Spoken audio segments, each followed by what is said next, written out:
Ko se srečata klasična konzervativna zasnova in sodobna tehnologija, nastane takšen avtomobil. Golf 1.2 TSI.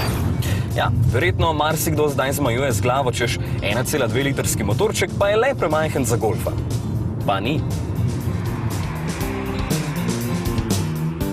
Sodobna tehnologija neposrednega vbrizga in turbopomnilnika je ustvarila takšen majhen in učinkovit motor, ki je sploh zanimiv, ko pogledate pod motorni pokrov.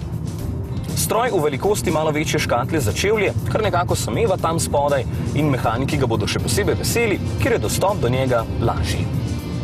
Ko je hladen, je zelo nemiren, kar je njegova največja slabost. Ogret pa krasno deluje, zvezno vleče in se zelo lepo dopolnjuje z ročnim menjalnikom 6 stopnjami. Porabi od 7 do 11 litrov, odvisno koliko zahtevate od njega. Na testu je porabil dobrih 8 litrov na 100 prevoženih kilometrov.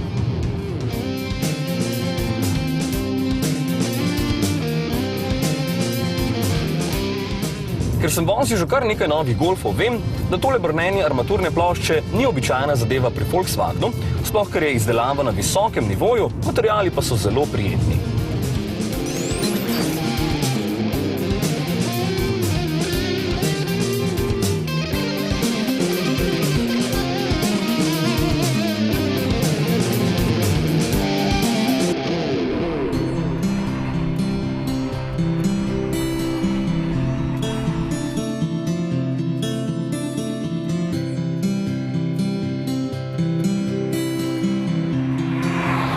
V paketu, kot je takšen golf, ki je še vedno referenca v razredu, se zdi za slabih 19 000 evrov prav spodoben nakup.